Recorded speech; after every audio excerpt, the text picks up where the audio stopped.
And we are live. I'm sorry, Real Raven, you were late. Just a little sneak peek there, just as the stream started. We are talking about, well, in the pre-stream we are talking about education. We were talking about how old education is.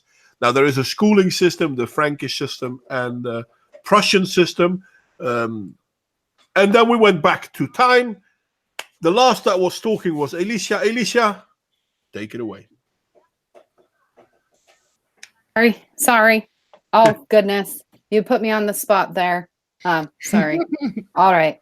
No. We were just talking about, I want to get to the root of, I've been trying to put together a timeline of socialism, not communism. Communism is easy to find the timeline, but actual socialism. And I know that a lot of socialism is rooted in the sphere of education. When a parent decides to not be a parent and gives their kid away to be raised by somebody else, that would be, in my mind, when the first education system started. And so you go all the way back. At what stage in history did this begin where we're sending away our kids to be educated by our enemies? Are you familiar with the Sophists? Oh, yes. Yeah, the Sophist school of thought. These were people who went around Greece. They were rather educated, or at least considered themselves rather educated, and they would teach what they refer to as arete, or virtue. And they would develop reputations, most famously in Athens. And Athenian individuals, nobility, would send their sons off to be educated by these individuals whom they trusted. And the trust had to be built over time. People had to build a reputation before people would just send their kids off to be taught by them, obviously. But what they really ended up teaching in reality was rhetoric, or the art of persuasion. But they claimed to be teaching virtue. Basically, what they taught was the ability to convince other people that you are correct. See, that's exactly what I'm talking about, is that modern school is now coming back full circle, because now in the children's literature, instead of teaching them how to think or whatever bullshit they try to sell us on, they're now teaching kids how to persuade their parents, how to persuade politics, how to get what you want through doing this and that. So it's not even education. Literally, right. You don't. Yes, that's correct. You don't necessarily have to be correct in order to be persuasive. Exactly, and they're doing it again. And I'm so glad that you're on this stream, because it's been driving me crazy. I've been looking at all of these different resources, and I just knew that you probably had the answer for me. Yes, so There's a book I've been reading. I'm sorry to interrupt. I'll let you finish. No, I want to take notes. So there's a book that I've been reading, and I plan on abridging on my channel because it's so extremely important, by an anthropologist called Jared Diamond, who worked in New Guinea with New Guinea hunter-gatherers for over 30 years after completing his doctorate in human. He studied lots of stuff. He studied human evolution, anthropology, psychology. He's one of the most intelligent people on the planet. And he wrote a book in 1997 called Guns, Germs, and Steel, which effectively summarizes the last 13,000 years of human history in terms of what was the cause of Europe's invading and conquering North America, Africa, Australia, etc., and not the other way around. And he concluded that it was mostly due to differences in starting resources. In the Fertile Crescent, you had wheat and barley,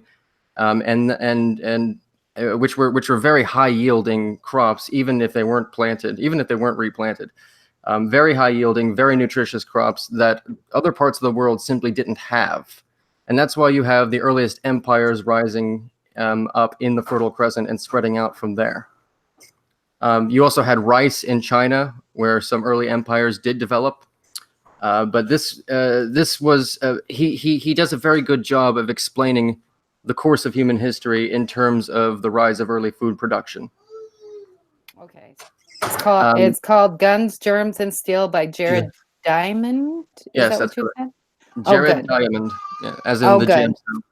gemstone. That'll really help me, because I've been going a little bit crazy, because I kind of the furthest back I could get, excluding Plato, was the 1500s, and so it was really driving me crazy, because I knew that there had to be something further back that initiated this strange idea of a group of people, because realistically we would have been risen up as, like, tribalism is more like communism, and it's most certainly not socialism. So at what stage in our development did we all of a sudden say, okay, we're going to give everything to this person, and then they're going to distribute it back? It didn't happen all of a sudden. The social contract is bullshit. It's not true. Well, I know it didn't happen. Agriculture and states. I know for a fact that agriculture and states developed as a result of decisions made without understanding of their long-term consequences over the course of many generations. That's what I'm talking about, is that but I just needed something more. I needed something more to try to understand, because at this point, when I'm talking with people and trying to understand them from a perspective of it's the communists that are pushing the socialism, but there is no way to get to communism from socialism. And so I've been stuck on that for so long, going, it realistically, if you really truly wanted to be communist, you would actually go a totally different route. So that makes me feel good. I had a similar dilemma. I've been away from the online sphere for 2 years trying to understand something. The reason why Europeans and Asians conquered the world rather than anybody else, we're told throughout the course of our entire lives that it's not due to the ethnic differences in those peoples. We accept that. We understand that. But we're not told what the real answer is. Jared Diamond gives us that answer. I'm not really sure, though, because let's be honest, the Europeans weren't the ones to conquer the world. Well, they were the last together, but in all fairness, all cultures have done this. The Chinese have actually been very, what's the word? Well, guns, germs, and steel explains why. No. Sorry. Can I just finish this then, Claire? Sorry. Yes, sir. The Chinese have been very insular. As a rule, they weren't interested in ever expanding their empires out. Well, the Mongols did, but the Mongols were not the Chinese. The Mongols conquered China, but the Chinese were they had this idea that China was the middle kingdom between heaven and earth, and it was the perfect place, and they didn't want to go out because it was big enough, it had enough resources. They didn't need to just. Yeah, the Egyptians believed something similar. Yeah, and so not every advanced culture was imperialistic in that sense. No, but I mean, let's be honest. China was imperialistic. I said in that sense. I didn't say. No. They're doing that right now. They're doing it right now. They are now. I'm talking about 2,000 years ago. China was passive in those time periods where it could not afford to be militaristic and expansive. It was militaristic and expansive when it could afford to be. Yeah, and they were very expansive because they created new borders. At a certain point in time, they were like, okay, we're not going to go beyond this because over there it's mostly desert anyway. But we know that they went around the world because everyone likes to think that in the modern time, the Vikings were the first to rediscover America. But we know the Chinese were there before that. We know they were at Easter Island well before the Vikings were in Newfoundland. No, but there's a difference between trading individuals and the imperial urge to expand and conquer, which is a national endeavor. Yeah, but they went there to look if it was worthwhile to. It's the same with the Roman Empire. The Roman Empire didn't go further than roughly the Netherlands, because everything above that was too cold and useless anyway. You know what? To the Romans. So what are we debating this time? I'm sorry, I didn't hear what you say, mate. Sorry, I was a little far away. So what's the deal with the Vikings there? I know they stopped because there was a distance deal. Yeah, the and Vikings. going further. The Vikings. Can I just point out the brevity of the Roman Empire? If a generation is 25 years, the Roman Empire had no more than 18 generations. Yeah. Yeah. Well, Something interesting you might want to think about. The West Roman Empire didn't. The East Roman Empire was way older. That's correct. The Byzantine Empire did last longer. That is correct. Yeah. Well, I want to know why. If we just go back, we keep seeing the same shit over and over again. We see a rise of a new culture. It expands and then it crumbles, and then it expands and then it crumbles. Like right. Over and over again. It's all based on how well you can keep control of your resource base. If you lose it, if you eat it all up, or if you lose it due to some volcanic or other horrible, Earth activity, then your empire is going to fail. And this happened multiple times throughout the Bronze Age. Yeah, but a lot of empires failed not because of the destruction of resources. A lot of empires actually failed because of social issues. Rome, for example, collapsed. West Rome collapsed because of social issues, nothing else. Those social issues have to have some root cause. Sorry? And those social issues have to have some root cause. And under the Diamond view, that cause is Romans ruining their resource base and losing access to their resource base. Yeah, that wasn't the case though. The Roman Empire didn't destroy itself based on losing resources, because they didn't. They had a huge devaluation. And why did they have a huge devaluation? Because money became useless. Why did money become useless? Because, well, first off, slave labor, which is never a good way to maintain a society. And they were actually feeding the poor. And by feeding the poor, they created a second class of citizen that wanted to stay second class citizen. And in the end, that created incredible devaluation of money, put an incredible, pressure on food production. And in the end, they just destroyed their own morality, and with that, their own society. This is true for the Western society, by the way, not for the Byzantine Empire. Well, I know what's going to destroy America. So you believe that the Roman Empire fell because of moral degeneracy and not degeneracy of a resource base? It's not a question of belief. Excuse me? It's not a question of belief. We know they had the resources. I'm sorry. They didn't lose any resources in that period of time.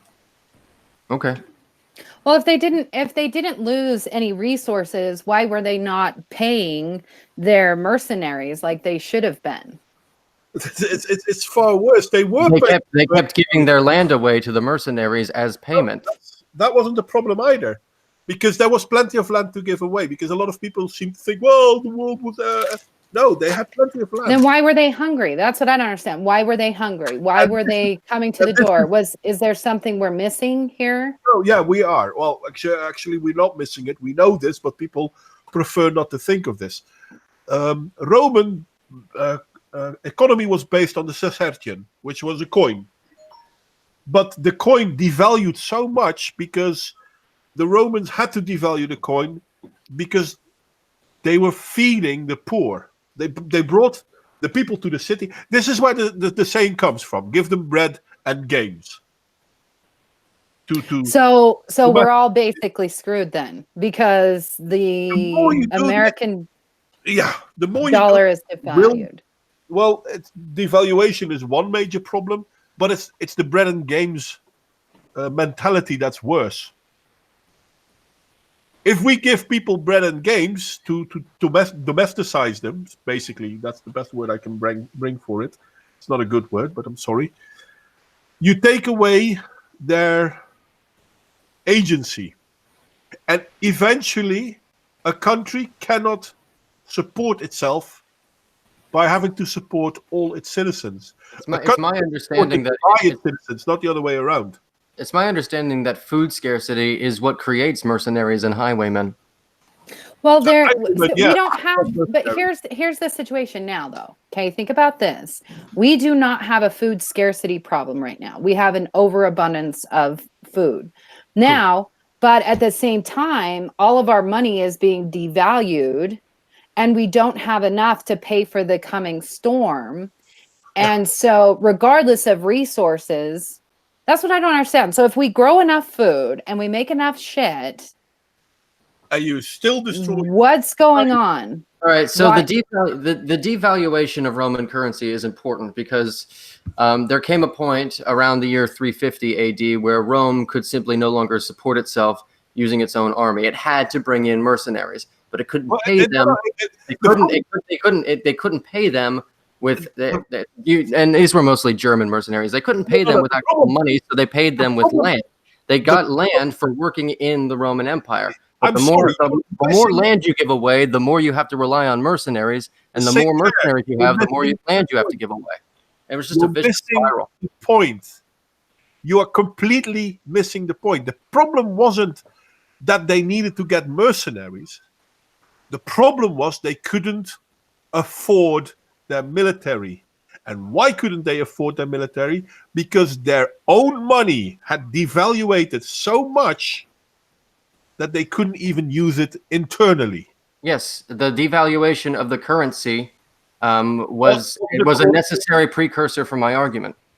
So then, when is the West going to fall? Because the rest is not interesting, because the rest is just dominoes falling into place. It starts somewhere. It starts, and it didn't even start with the devaluation of the currency, because it started before that. Because what was the cause of the devaluation of the currency? Yes, tell us. Bread and games. Because so you're blaming the welfare state, basically. Yes. But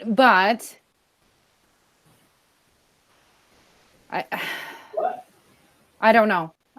I have no answer for that, because I agree with you, but at the same time, I think that there has to be a way of balancing all these things out, because each side has these extremes. So what if, I think possibly you could have a slight welfare state of maybe running at about 3 to 5%. That's it. So I wouldn't even call it like that. Why? What is the use of a welfare state? I don't think it's to take good. care of people who cannot take care of themselves. I always think see, that's the wrong thing either. It's supposed to be used to help people get back on their feet to support themselves. But what about the orphans? Some people cannot do that. What about the orphans that so being a product of foster care, okay? So because nobody ever talks about the tiny little portion of shit bags out there. There are literal shit bags that, they're over the top, horrific fucking people. Yeah. And they have children. Yeah. So what do we do with those children? I mean, I would dare say that they're at least 1% of the population, the kids need a safe place to go. Even if it's 100% of the kids, I don't care. We help them. It's not that we can't help people. We help people become independent. We do not help people becoming dependent. That's the problem. So a welfare state is supposed to be a safety net to pick you up and get you back on your feet. But if we look at the Roman Empire, and in all fairness, if we look at the Western empires now, and this is not just America, this is true in nearly all Western countries, our welfare state hasn't become a safety net. Our welfare state has become a dependency. It is. That's what's scary. It is a trap. There's people that want to get off welfare that can't, because they'll literally lose money, so they can't get off welfare. It's like it is a trap. It's like the new plantation, right? So I'm sorry, I'll be right back. I'm on. I can I'm kind of like, I can tell you my personal experience with. I would rather like to get off it, but it's nice that it's there. So I see it as a blessing and a curse. I can tell you that's the problem. I can tell you my experience of getting Social Security in the United States. All right, let's hear it, St. Clair. From the age of 19 to the age of 23, I received Social Security for autism, Asperger's syndrome. I was told my entire life that I would not be able to function in normal society, and believed it, and became somewhat of a cultural retardate until the age of 23, when I took mushrooms for the first time and realized that it wasn't true. Oh, you got Munchausen, huh? And now I actually have a job at a telecommunications company, and I have no problem. I no longer receive Social Security. That's really good. It did keep me in the menagerie a little bit until I took mushrooms and realized that I had been bullshitted. Magic mushrooms. That's good. What about ayahuasca? I've heard really, really good things about ayahuasca freeing people. I would like to see that. Yeah, I would love to see ayahuasca legalized. I've never taken it. But I've known many people that have gone to another country, because you have to go to another country to take ayahuasca. I think you can take it in Hawaii. Ayahuasca is, it's not the only way to describe it. Ayahuasca is the dimethyltryptamine with some kind of but it's natural enzyme inhibitor. So your tryptophan falls off for like 4, 5, 6. Oh, it's rubber burning. It's natural. Nobody wants it. No. And, it has been proven. It's been proven to take people off of heroin. People with severe heroin addictions have just stopped just like that. No adverse effects. And if you've ever volunteered at a heroin clinic, you know the kind of shit they have to go through. But if you go and you take the ayahuasca, and this is scientific, I don't know how it works, but they have quit no more heroin. It's gone. Yeah, that addiction is gone. A lot of stories like that in Africa as well with ibogaine. We can't hear you. We can't hear you, Jez.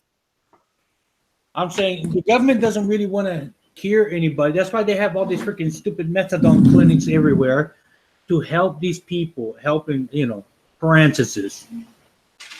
Oh, yeah, man. When I was in rehab, the heroin addicts that I talked to, they were like, man, I wish I never got on methadone. I would have rather been sick for 3-4 weeks straight and get over it than this fucking bullshit. But that's the whole trap. But that's the problem with what we now call the welfare state. We don't cure, we don't help, we make people dependent, and this failed through the Roman Empire. You're right, Modwayne. But the problem is now that you can't even try to get them help. You have all of these so-called experts saying they're pulling shit out of their fucking ass at this point and saying, can't treat people, we need to accept the people and we need to allow them to do that, otherwise we're being the bad guys. And all it is the same thing we see in everything else. In the 1940s and 1950s in America, sorry, being American centric for a second, the fucking psychiatrist went batshit crazy and did so much horrific shit to everybody, not just gay people, but everybody. The insane asylums, yeah. Yeah, it was so bad that all of a sudden they swung the other way and said, oh no, we can't help anybody now. I mean, we did such terrible shit. We took out people's brains, we shocked them that we couldn't do anything. But at the same time, check it, they have just approved and are allowing for kids with autism to be shocked in public schools again. Can I go there? What? Can I go there? To get shocked? Yes. Why would you want to be shocked? Because it's all tingly. He has a sexual fetish that is going to end up with giving him nerve damage. Gives me a serious chubby. No, it's really sad. It's not even, it really actually is tragic what we allow the medical establishment not, and hashtag not all. I have a lot of close friends that are really good psychiatrists, very good psychiatrists that Well, really do want to help. So that's that clears me.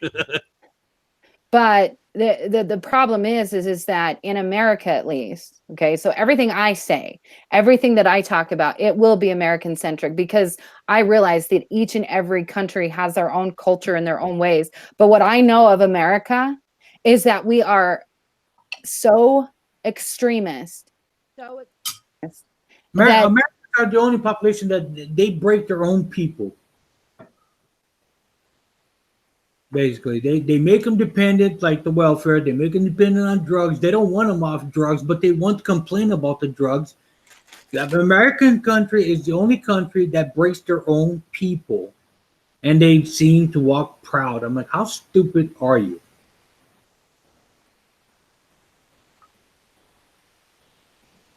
Yeah. No, that- well, we do have the best military, so we've got to do something right. every country has positive and negative things. That's not the point. But the problem is, and this is what John said, the problem with democracy in a way, no one can propose the right solution and hope to get elected. And therein lies the problem. And that's why welfare states have an issue. And this is why, if you want to have a welfare state, you need closed borders. Because civilians in a country need to feel that the welfare state is there for them. And they, everybody else that walks in, yes. and they need to build it up for themselves. Mhm. This is also why so many people want to get people from other countries and cultures into their country, because they are from the start dependent, and because of that, they will support that what they are dependent on. I And mean, I can tell you plenty about that. I just moved out of a state where I worked in a city that the city had 75% of the population on welfare. I'm like, how Wow. do you even run anywhere with 75% of the people just taking money and 25% of the people putting money in it? That number does not work in any sense whatsoever. Yeah. And somehow they thought it was Just- okay. Just print money. But that- Isn't the Yang idea to give everybody $1,000? but I that's don't know. Like it must come from somewhere. universal basic income. Yeah. and it never. So and then obviously They not tried to- taken from anybody. They tried universal basic income, I think, in Switzerland and in Finland, and both of them are very rich countries, and both of them said, "Yeah, this is not going to work," and both of them stopped. But that's They the didn't point. really try it, Modwin. The problem is with the United States is how long is going to take them for them to notice that they should have stopped it already and devise a new plan. I mean, the best idea that I had was cut off everybody off food stamps, all the government benefits, and then tell the population, if you need it that bad, come back and reapply. We have new rules, new procedures, and you'll find out that, like that city, 75%, 5% will be back, the other 70 will never show up. And in Well, all 5%, it's a regular number. You can go and raise your town and everything else around it, because now you got 70% more money to spend on the city instead of donating to these freaking sponge buggers. and the real issue is not, and this is kind of what John said a moment ago. The real issue is not whether this is good or bad. The real issue is, why are you not allowed to really talk about this? Why are you not allowed to say certain things? And yeah, of course, we're allowed to do it because we're nobodies. But the more knowledgeable people are about you, and the more high profile you are, you're not allowed to criticize what we're doing. Because in America, you can't really criticize, because otherwise you're looked in a bad way. If you try to fix it, you're looked in a bad way. If not, worse. Like every politician that tries to do the right thing, either they don't make it to office or they don't stay in office that long, because they're trying to do the right thing. The right thing means taking money out of people's pocket that shouldn't be there in the first place. And they like their money in their pocket. So, yeah. Well, I saw this interview with Joe Rogan and Tulsi Gabbard, and now I'm kind of like, Go Gabbard. If I was Hey, a may voting man- I invite somebody? Yeah, sure. Yeah, sure. Thank you. We always allow people in, right? Yeah. He's bringing in devil's advocate. I hope he is really a devil's advocate. We need a very good debate here. Ooh, devil's advocate. Nice. This is my kind of debate. Taking money from people that don't deserve it. Taking money from people that don't deserve it. Interesting. I don't think we should take anything because, yeah. And I'm not going to say. It's just always who decides who doesn't deserve it, right? That's the tricky one. Well, Who is the here's judge? a couple examples of the food stamps in the same town. All right. Now, food stamps, my understanding, and I've never done it because I don't care for it. I don't want money that I work hard to get. I don't want to just sponge up of it. If I needed to get back my feet, I'm still going to debate on it. I probably won't do it, but here's a couple examples. I knew a family, 3 kids, and the mother was getting about $250 food stamps a week or a month. I think it was a month. And I went to shop one day, and this guy in front of me was buying food with food stamps. And mind you, this guy has 3 carts worth of food, 2 carts full of meat. And after he paid, he looked at his receipt and checked his card on his phone. And he's like, oh, yeah, no, I'm all set. I still got another $7,200 to spend on food stamps. And I'm like, wow, how many kids you have? He's like, none. Hmm? I'm like, you got no kids. You got $8,000 worth of food stamps. You don't deserve that money. You don't need that money. Yeah. You need to get out, go get a job. If you have a job, get out the freaking food stamps. There are people actually selling their food stamp at a loss so that they have real money instead of food stamps. Yep. Yeah. There's actually a trade in food stamps. I'm sorry. The fuck?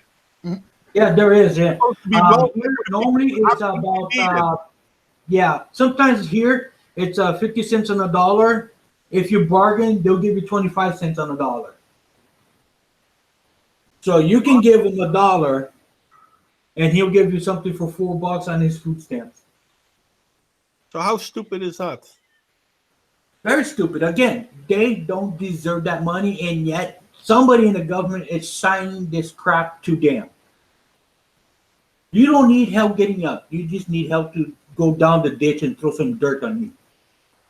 I'll use the shovel. You jump. And there you have it. If there's something that I hate, it's parasitic people.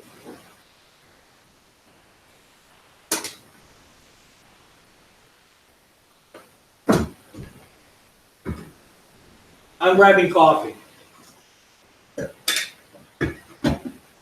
But yeah, so there is a serious problem when it comes to welfare states. We really need to get rid of welfare states. And if we don't, that's okay. We don't have to.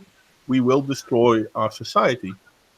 I mean, this if anything, this is what we should have learned from the Roman Empire and from the There's a problem. Empire. There's a problem with how we naturally group together, because the welfare state in some form exists in every society that has developed at least the level of the tribe.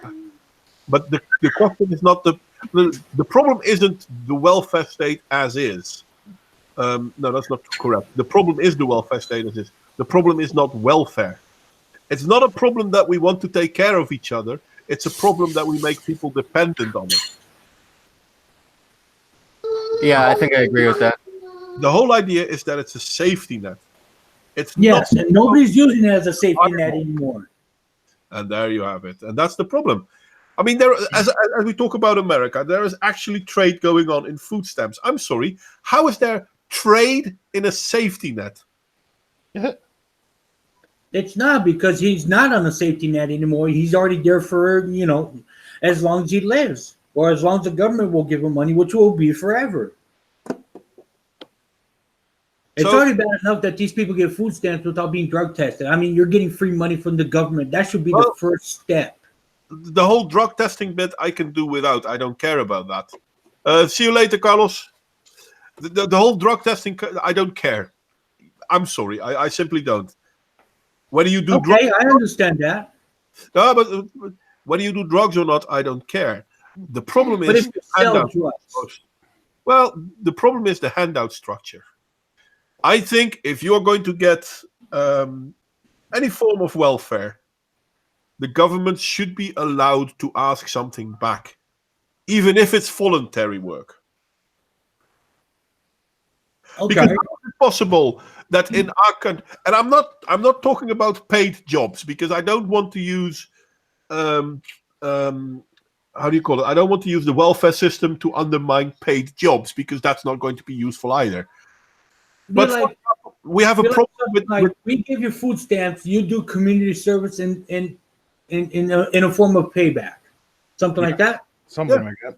something like that. I don't know. I don't think so, because every time they roll out that, what happens is that the government bodies actually abuse the system, and so then you have people that are volunteering, that are basically being paid slave wages to pay off their welfare, and they get stuck in it. And you got to look back at the programs that were instituted in the 90s and the early 2000s, where you would have single mothers that had welfare, but then they had to do the work program. So they would be bused miles and miles away. So they were gone 15, 16 hours a day. And then they would subsidize their child care. So that is not the solution. We've actually tried that before, and it made the situation worse. I mean, the thing is, it's all about nuance. We need to find a balance. And indeed, as John said, we need to stop providing welfare in money terms. You have welfare, okay, we'll make sure that you have a house, you will have heating, you will have water and electricity, you will have food. But don't expect too much of it. But that's it. There is no extra money. And if you want to make something extra, okay, we can start looking how you can make some small amounts of money. You know, like a job. I Like mean, job. that would be a little bit better, Mod, because like you said, the government will supply the house, the bills, like electricity, water, supply the food. The food we literally deliver to these people, so they don't have to use food stamps in form of cash, which, like you said, is being traded. And then if they want actual cash to buy something, they have to actually go out and get a job. Yeah, but that now you're talking about creating a new monopoly. Okay, so then this is why I think that we need to have, like, the only solution is to have smaller communities, because everybody was so super excited in Florida when they rolled out the drug testing to get food stamps. Nobody saw that the person that passed that bill, his brother happened to own the drug company that they were going to be doing the drug testing from, and then they made billions of dollars. This is how corruption happens. Yeah. That's probably why socialism causes the failure of civilization, because it turns into a crony capitalist bullshit thing where you're creating all these monopolies. Like, look at the medical field. You have people in America that, let's say, here's just a quick example. You have people that are against abortion, and so they didn't want to take the American MMR shot made by GlaxoSmithKline. What they wanted to do, though, they were willing to pay to import the Japanese version of the MMR shot, and it was the exact same strain, so it's nothing different. Just they didn't, the manufacturing process was different, so they didn't have to use aborted cell lines, right? But America would not allow for them to do that. They would not allow them to do that. Even they were going to pay everything extra. There was no thing, but the monopoly is given by the government. So now we have big businesses that have a monopoly on everything that are created by the government, which the government then uses the socialist system to get everybody trapped into it. And it's this circular thing, and we're never going to get out of it. We're going to continuously have this collapsing in of societies. I think that, seriously, I honestly believe that you would have to restrict small communities down to 100,000 people, and you have your own government system, and not any bigger than that. Well, It I would don't be think we can do much about the size of things. well, you could make it smaller. Like, so Layton, right, where I live, everybody knows where I live, so I'm not doxing myself, you know, I get the hate mail, but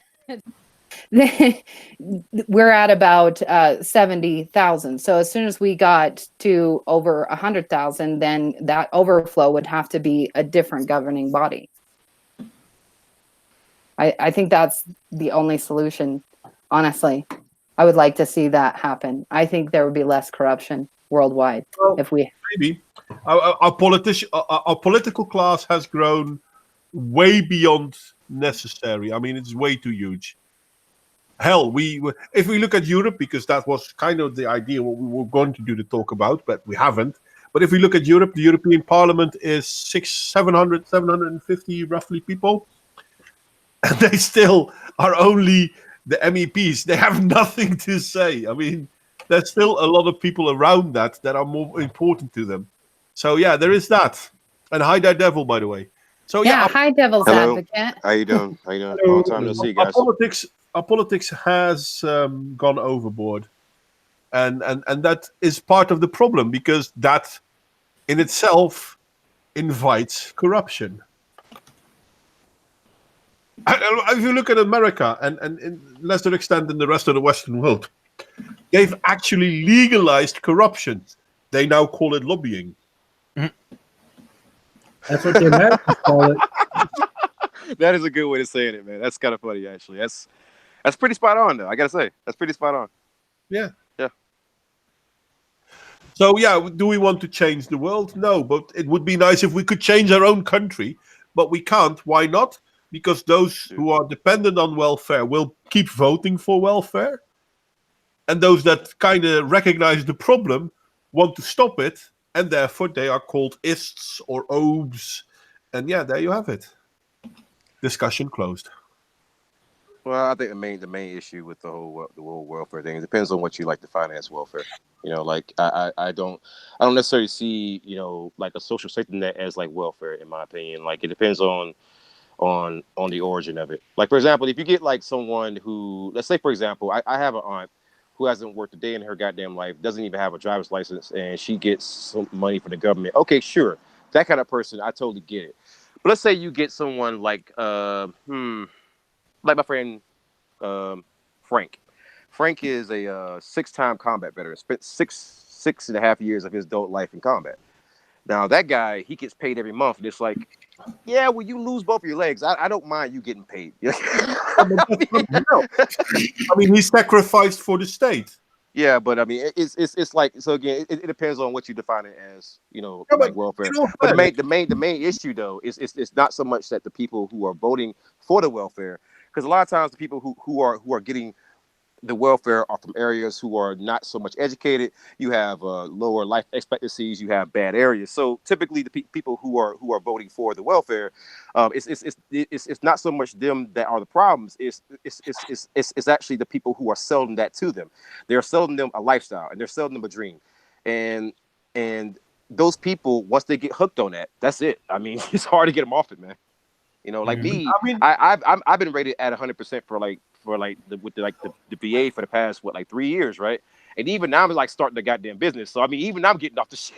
But that's the thing. I mean, if you can't, and for example, you're a pipe fitter, you come into an accident and you lose both of your hands. Shit happens. It happens. Do I feel that this person doesn't deserve society's help? No, of course not. He should be allowed to live. I mean, yeah, he shouldn't have lost his hands, but there's nothing we can do. So getting someone like that on welfare, I'm not against it. At the same time, if this guy feels like, you know what, I don't have my hands anymore, but I'm still a smart cookie, so I can teach, then you know what? Definitely. I'd like to tell you a little bit about the guitarist Tony Iommi. He's the guitarist for Black Sabbath. He's the only member of Black Sabbath who's been in it from the very beginning, and has never left since 1968. And the very first day, he he actually worked in a sheet metal factory before he became a full-time guitarist. And the last week he worked in the sheet metal factory, he lost the tips of 2 of his fingers. And instead of quitting his guitar work, he made 2 prosthetic fingertips so that he could continue making music. Yeah. I thought that was an interesting example. No, that is a great example, because here's the problem is that men need, it's not a problem. It's not a problem. It's a good thing. Men need to feel self-worth. Yeah. And once you don't feel like you have self-worth, and you start going down a dark road, and inevitably it ends in sadness, you know? So if everybody has a purpose, we wouldn't even need really welfare. At this stage in our lives, I don't see how we even need money, because we should have already been to a place where we had enough houses and everything, but we all have to keep paying taxes for everything. I just feel like it's this circular thing. Like when I did real estate for just a short while, there were so many people that were losing their houses because they had to pay for taxes. They owned a house for 30 years, and yet they didn't own their own house. And they then they would go on Social Security, and, they're retired, and then they'd get behind on their taxes because their taxes were higher than what their house payment had been when they bought the house in the first place. This kind of, and we have to raise taxes to pay for the welfare. So it's this nonstop bullshit. We've seen it happen time and time again, and yet everybody is coming up with the same damn solutions. We're going to do welfare again. Let's pay for everybody's health care. Well, I've got a news for everybody in America. We are so fucking broke that when we shift over to socialism, which it looks like we're going that way, our country will fall within, I would give it a year. I would be surprised if we made it a year. That's where we're at. I honestly, I think that the other problem with like the whole welfare thing is that there's some people who are in politics who go out of their way to make sure people stay poor so that they will perpetually rely on welfare. I mean, and I've personally seen personal examples of that. I mean, I fucking lived it. So there's some people out there who will go out of their way to make sure you stay poor, so that you always vote for the same exact party. I'm not going to elaborate on the party that I'm talking about. I'm just going to be quiet about that. Leave it alone. No, it is. It is true. They want to keep. It's like this weird, and that's why I've been studying women and pedophiles and everything like that, because it's like there's this certain mindset where the person, these authoritarians are so degenerate. They hate themselves so much that they want to literally, the only way for them to feel whole is if they're taking care of a bunch of people. Oh my God, this group of people, they would be nothing without me. So that's, they're verifying their own existence by creating these people that will forever be under their thumb and you never bite the hand that feeds you, right? It's just a simple analogy of when I said the reason why on welfare is that one day it will eventually run out, and then you won't know how to take care of yourselves. And that's what they want. They don't want us to escape this matrix that they have created for the past however long we've been doing this game.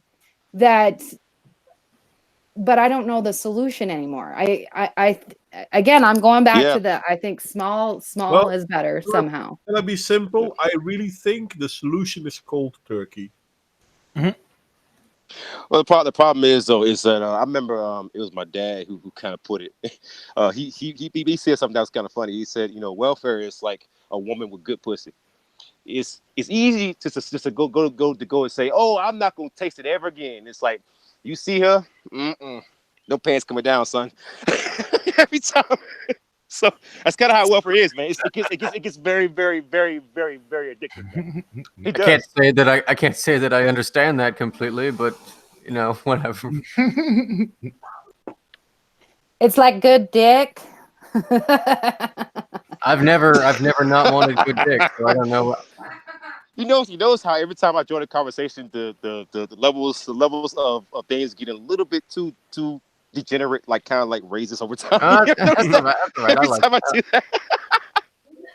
Well, it is. I It like is it when you're part of the seductive. conversation. It's just everything. Everything is seductive. So take welfare out of the equation. Let's talk about another problem with society. It's the same exact kind of thing. It's the get rich quick people, because they're the same as welfare. It's almost the same. It's this seduction that they have. They don't. We have too many people that want to just hurry, make my money, and then I'm out. Hurry, make my money, and then I'm out. That's what caused the housing bubble. The worst way to get I forget which philosopher said this, but it was a really great quote. The worst way to get rich is to try as hard as you can to get rich. Yeah. Yeah. And people, they've bought into this. Like the problem with like the mommy bloggers from about what, 8 years ago, right? That was just a pyramid scheme. I knew girls that were getting into that. I would never do that because I'm too controversial, because I talk about real shit. But anyway, the top person, they were feeding themselves. So they would literally all go and like each other's posts and stuff so that one person could get advertisements, even though the advertisers weren't realizing that it was all just a bunch of people going around and just looping it. So then they weren't making any money. And so then the whole thing just collapsed. I mean, that's kind of an isolated situation that if we were to look at, instead of always looking at the macro level, look at a more micro level and see all these causes and effects, we might be able to formulate a plan to, we're not going to save this country. I know America's going to fall, but at least when the ashes, stop smoldering, we might be able to finally build a new society that isn't going to keep falling prey to the same damn mistakes we've made since. I think you're over enthusiastic and over optimistic. That's why people need women around, because we need at least some fucking optimism, or else we're all going to fall into taking the goddamn black pill. And then what good is there? I mean, you can either try to fight it and come up with a solution, or just check out and get the popcorn and watch it all burn. And our politicians are absolutely wishing you to do the second. Oh yeah. What Once you're black-pilled, you're easy to control, isn't it? It's far I easier. say just scrap it all and start all over again. Yeah. As Gunny would say, let's just nuke everything. Hey, Devil left again. Did he leave or did he just lose connection? Nope, I'm good. No, Devil. And Devil left. He didn't enjoy himself. I can't remember what he was saying. I'm gonna go check. He might have crashed or We're something. actually on the same property at the moment, so I'm gonna go check. Knock on his door, ask for some sugar. No, but I am being serious. I really am trying. There has to be a solution. There's a solution to everything. Okay. And that may be the mathematician in me coming out, but there is a solution to everything. There is a solution. And if we just, I think, find it, we may be able to, I want to get off this earth. I want the human race to go and explore the stars. I want us to be like, I just want us to be something more. We haven't even, it feels like we haven't progressed at all since we started farming 10,000 years ago. Toxic, but the biggest problem on that solution, on that situation, is unity. People don't want unity, because if you do unity, now you're taking away some of the essentials that make people miserable as they are, which is greed, envy. As long as there's greed, unity. The idea that unity is the enemy of individuality. Well, the problem is, though, we're different. We are actually different. I mean, how about working together? You can't. Okay, so think about it this way. We're not a bee Claire. colony. We're not a bee colony, but we're not No. sharks either. We're something in between. Well, but what I'm saying is that as a parent, I want a particular community for my kids to be raised in. And I don't begrudge any of the wild, freaky people, their shit, but I don't want their shit spilling over into the family shit. So if we could create societies where you can have movement so that when you're a teenager and you want to explore and have fun, you're off over that way, away from these poor, impressionable kids that just need to get through to have their brains develop so that maybe we might be able to actually, fix our problems. But this is the type of things that bands and tribes. This is the type of society that bands and tribes have, and it's relatively egalitarian. The other side of that coin is you have more murder and revenge killing in families. Yeah. Yes. At the level of the band, or at the level, bands and tribes are often destroyed, and always have been, from horrible systems of mutual recrimination. Well, here, I understand that. I'm not saying going back to the tribalistic mind. I'm not saying that. I'm saying is that nobody is recognizing the fact that people are different. Everybody acts like we're all the same. We're not all the same. Some people want to live in a milk and cookies world. Some people want to live in a party nonstop world. And some people want to live in a controlled, highly controlled society. And no matter what anyone says, everybody always thinks that if you educate people enough, that they'll break from this kind of mentality. But that's trying to say that people aren't different. People are different. And the reason why we continuously fall and fail is that we're not allowed to recognize. We're not allowed to recognize that we're different. I can't stand. I understand that people are different. I'm saying, but people need to work together. I'm not saying unity like St. Clair was thinking. I know what you meant. That's not what I was saying. I'm saying unity as in work together to make everything better. But people won't do that because working together means you have to be on a level to work together. Instead of, well, how can you work with somebody? Like the military training. How do you work with somebody that you absolutely despise? How do you bridge the gap? Seriously, how do you bridge the gap? By both of you being intelligent and selfish enough to know what your best interests are. Well, here's the problem with that. I'm not going to work with, and I'm going to give an extreme example because it's easier to examine it from that point of view. But let's say that there's 10 people in a group that we're all going to work together and goal, and one of those persons is an actual pedophile. I'm not going to work with him, and it's going to create a division. So obviously that's an extreme example, but we have other things like that where you have people that genuinely do not like people that are family people. They don't like it. Or there's some family people that think gays are an abomination. I see it still. We are in 2019 but that's exactly where they blame the gays. They blame the gays for everything, even though they're not the ones to blame. It's actually the pedophiles, but they can't get past that. And no matter how you educate them, I truly believe it's not going to change. So nobody will give me, how do you work with somebody that, I don't know. I'm going off on a tangent. Exactly, I will be said. You got to be intelligent enough and mature enough to understand that your goal is bigger than your bickering. Well, no, because there are some things that are, how do you call it?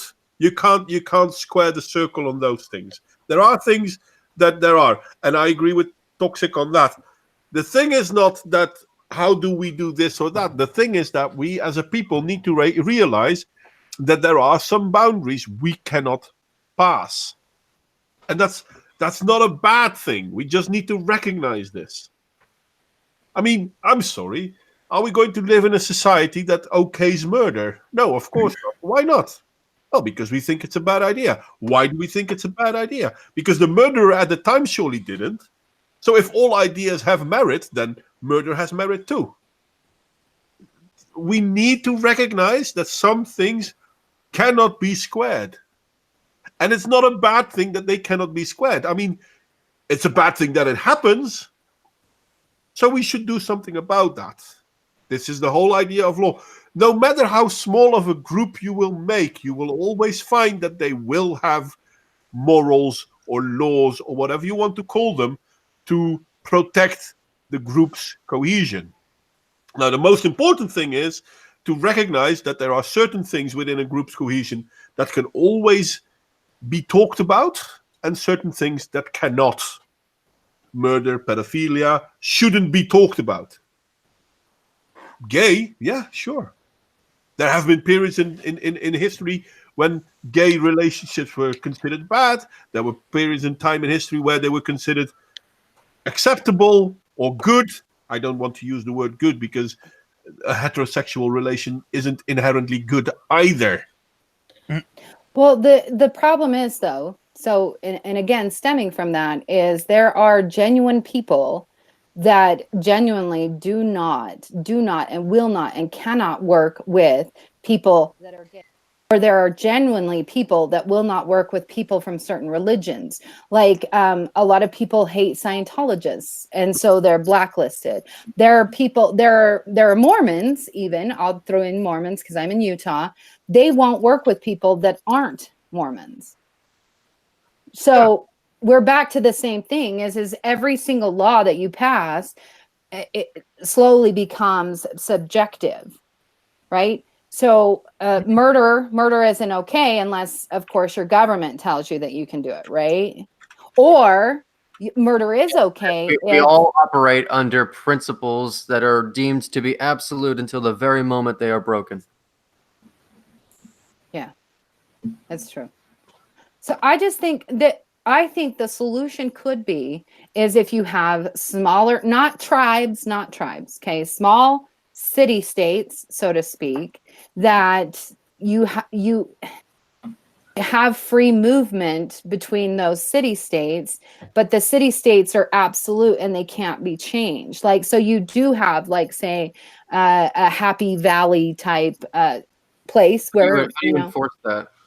How do you enforce that? How do you enforce that? That's the problem that I'm running into. I don't know. I'm just we're throwing out ideas. I don't know. When you compartmentalize society into the individual, down to the individual cities, you're going to compartmentalize the way that people self-identify, group identification is going to essentially collapse down into that hierarchical level. People are no longer going to consider themselves Americans. They're going to consider themselves citizens of this one city, as opposed to another city. Well, you could go with the big bad globalism and open societies, but only for open societies and a global governance to work is the end of socialism. I don't. We know really that with that either. No, I don't want. Well, the problem is there's too many of us. There's too many different ideas. And no matter what we all say, we are not going to be able to come up with a solution. That is the solution, is that there is not a solution for 7 billion people, 8 billion people. Well, there is a solution, and that's massive population reduction. But yeah.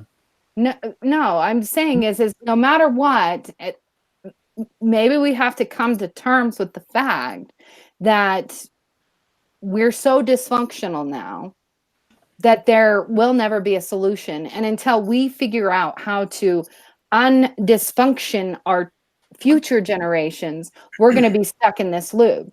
Because I really think it probably starts with, from birth, too many people have been damaged so badly that this dysfunction is now, I would say, 80% of the population. So 80% of the population is dysfunctional now. It's institutionalized dysfunction. Institutional? No, this is no institutionalized. It just is the way that it is at this point. And you're never going to get a new solution or a better idea because we're all too damaged. And sorry, I'm not going to talk anymore about that. I'm going off on a rant. You guys go ahead.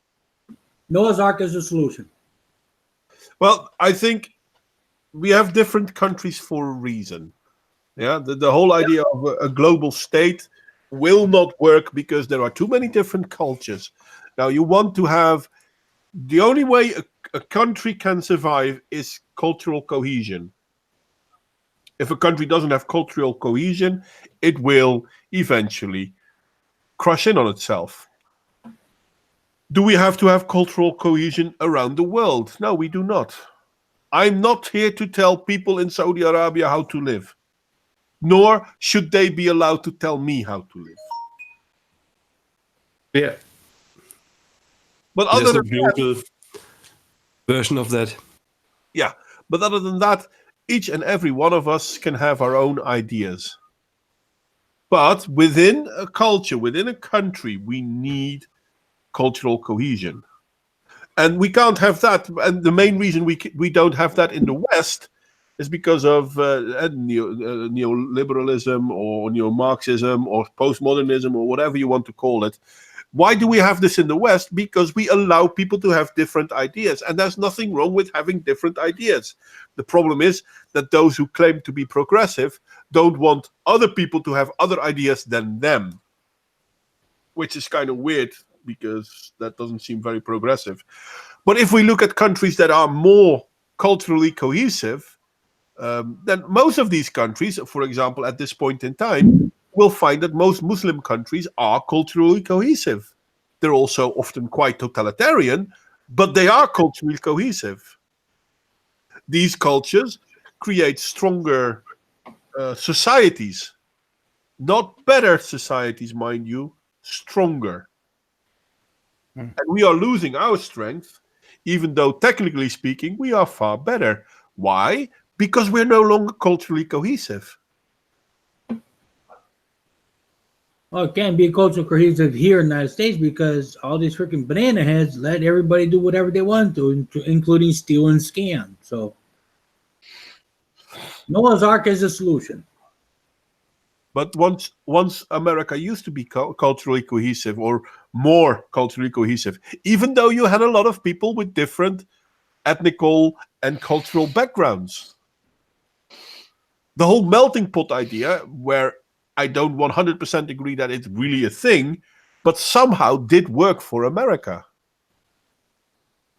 It did work for a while, but after that, yeah. So what's destroying it now? Well, greed. Nope, it's not even greed. Ideology. It's the central banking system. That's when we went wrong. No. The central banking system is just the greed of the top, but that's not what's destroying the society.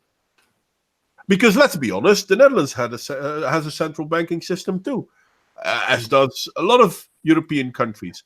Well, it's the reason that causes inflation. That's why inflation itself isn't the issue either. No. Well, it is. Inflation is really bad because that's why people at the retired people. It's like stealing from the poor. Inflation is stealing from the poor. It's a tax on the poor. Inflation is a tax on the poor. It is a big problem. But the biggest problem is the destruction of social cohesion. Because banks can't destroy the money if a country is socially cohesive. Because if a country is socially cohesive, they will say to the banks, listen, we understand you making money, that's okay, but there is a limit. But the problem is that when you talk about social cohesion, right? Cultural cohesion, inevitably the culture ends up collapsing regardless of the cultural cohesion, because there's always a longing to escape that culture. Like in the 40s, so if I was a gay person in the 40s, I would absolutely want to change this society. If I was a woman right now in Saudi Arabia, I would absolutely do everything in my power to undermine that culture. I understand what you're saying, but cultural cohesion doesn't mean that you're not able to change. Change in itself is inevitable, so even with cultural cohesion, you can change. The difference is, how do you change? What do you change? For example, we changed in the Western world the acceptance of gay people and gay marriage. Is this a problem for the cultural cohesion? No, not really, because most people are standing behind this. Now LGBTQ plus P2 wants all sorts of bullshit, but even gay people are like, shut the fuck up. Hence, there we don't have cultural cohesion. But these people are driving the narrative. They really are. It's getting crazy. Our society. It's turning people against each other based on whatever they want it to be. Well, another way to look at it is that when morals become so polarized, it will cause a split, a rift in a country, and that. Yeah, exactly. I mean, that's exactly, because you have, and again, sorry, everybody, going back to the pedophile example, is that now you're seeing that split, and it's so amplified where you actually have people now in the United States. I don't know where it's like, probably in Germany too. Sorry, throwing Germany out there, because Germany has a lot of. Why is that, real Raven? Why does Germany have so many political parties that try to push pedophilia? Is there something in the water in Germany over there? Because they had it like they got the Greens. I don't know who else is pushing pedophilia. They have like 20 groups. America has about 3. And I'm talking we just have about more parties. Oh, and maybe that's why I'm looking at it from a different scale. But you now have people that are not pedophiles, that are sticking up for pedophiles. And you now have child advocacy. I was fighting on Twitter with this child advocacy group. Drove me crazy because they are sticking up for pedophiles. They are the reasons that pedophiles are allowed on Twitter still. They actually use their resources. They use their fucking resources. They use their resources to keep these pedophiles on Twitter. Yeah, that's where we're at. There is a huge rift. That's part of it. And so America is going to collapse. It's I don't know when, but it will collapse, especially if we continue on this path. How does pedophilia lead to collapse? It exists in Saudi Arabia, in Afghanistan. Because you have a different set of parenting for Gen X. Gen X, my generation that has homeschooled, we don't buy into that. We're talking about they're okaying and allowing for pedophilia in our schools. It will cause it's the family. It's the families. We are the ones that would cause it to go to war, because if they keep going down this. Sorry, but I'm because the answer is far simpler than that. Mm-hmm. The answer is far simpler. You know why pedophilia is destroying Western civilizations, but it's not destroying the civilizations where pedophilia is allowed? It did not destroy the Greeks. No, it didn't. You're correct. That's because they were only screwing the little boys. No. Well, there is that, right? I mean, if you think about it, that's it. So society does. They have different. The way that they look at child victims, it is differently. So pedophilia only destroys nations because of the backlash against it. No. Pedophilia destroys nations when a nation has turned away from accepting pedophilia. When a society culturally has recognized pedophilia as a negative thing, and then people trying to bring back pedophilia will destroy the cohesion of a culture. It's not the act of pedophilia itself, it's the fact that people are trying to normalize it. I gave the example of murder a moment ago. Well, murder is only an action. Yeah, but we as a society are against it. Why? Because we as a society feel it is something we don't want in our society because we deem it a bad thing. Whether it is or not, yes, I think it is. I can give plenty of research in the subject on from a psychiatric point of view, from a psychological point of view, why pedophilia is bad for the development of the child. But even without those, our culture has decided we are against it. Why is pedophilia now a problem? Because it's going to throw a wrench in our society. If we're going to say, black is black, white is white, but in case of this one, let's pretend red is black too. Then you're going to destroy the story. You're going to destroy the narrative. You're going to destroy cultural cohesion. All other reasons, because I 100% agree with Alicia for everything she said why pedophilia is bad. But funny enough, this is not the reason why pedophilia will destroy a society. It will destroy a society because we are destroying our cultural cohesion.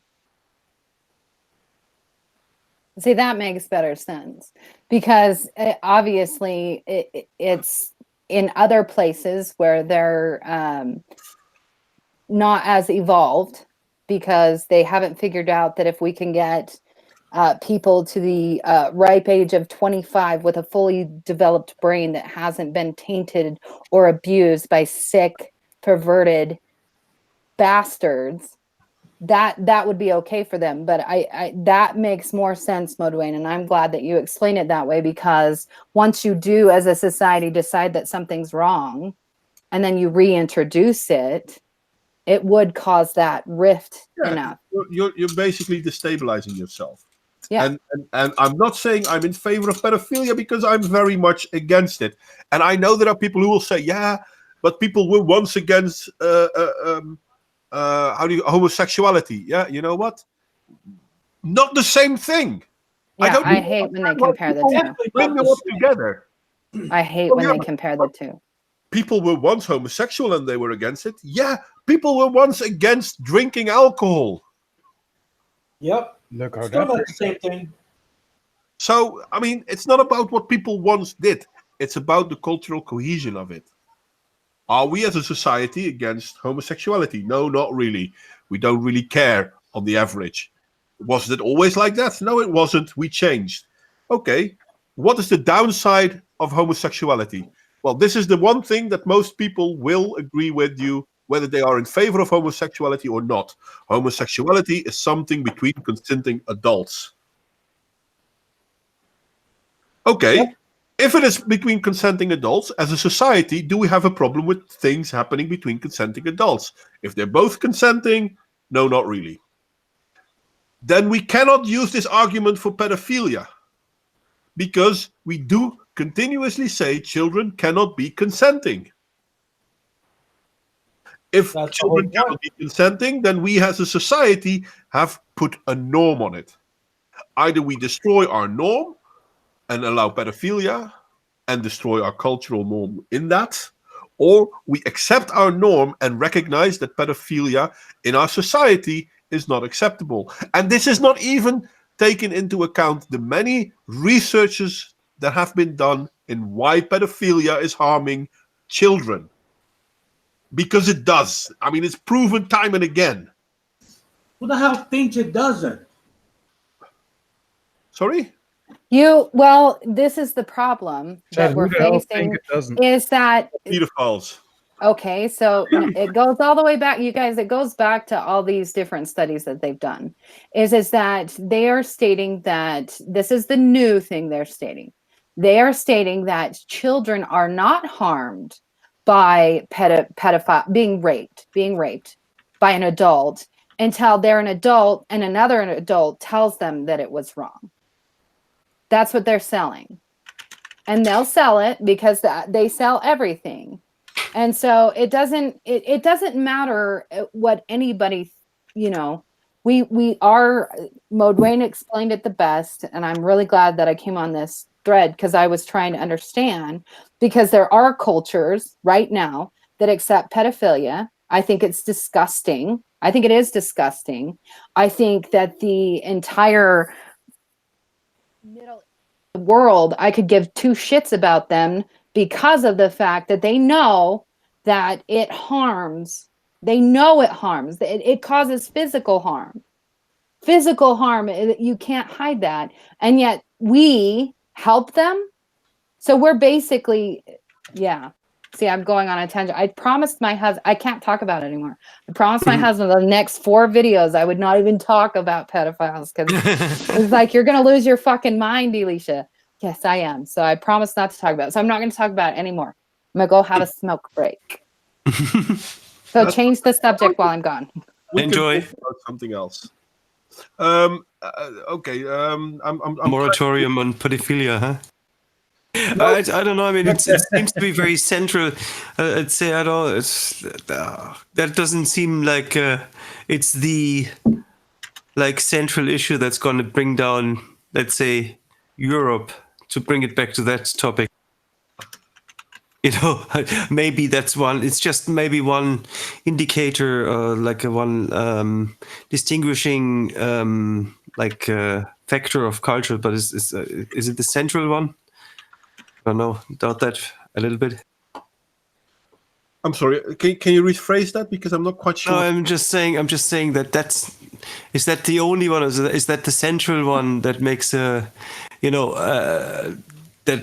leads to, let's say, the destruction, maybe a hard word, of the European cohesion, or is it other things? You know, There are a lot of things that are attacking cultural cohesion.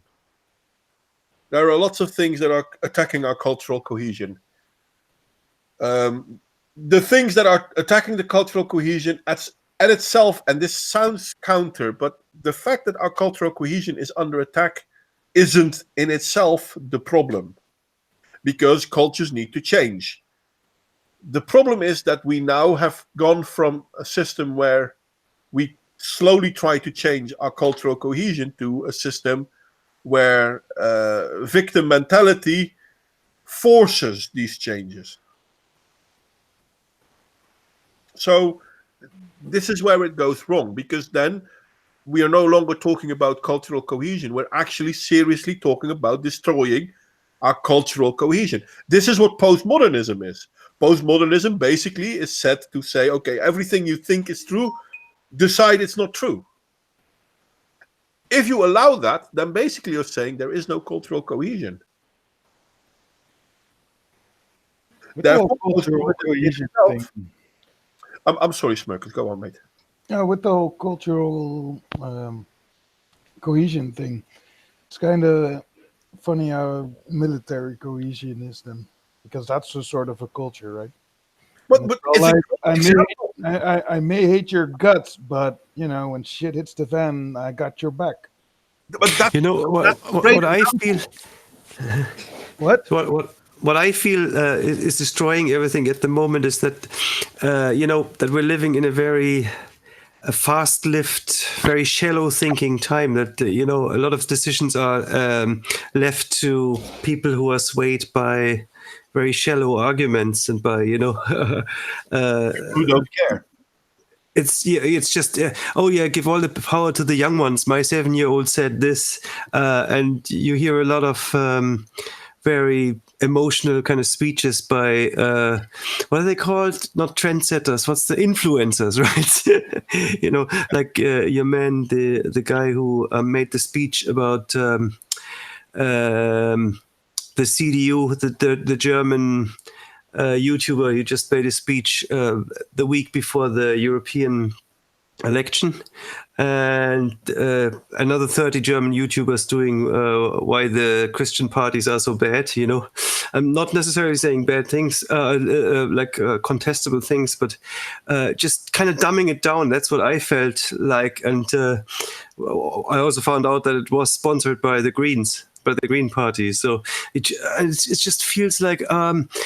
I think the term is called fake astroturf or something. It's a grassroots. It's seemingly grassroots, but it isn't. And there's actually a corporate steering behind it, and it rolls out these ideas, playing. Pretending to be grassroots, but really it's astroturf. It's just like a corporate-driven kind of mesh of ideas that's sold to us as good ideas from the youth. Fresh ideas, which there aren't really. Rant over.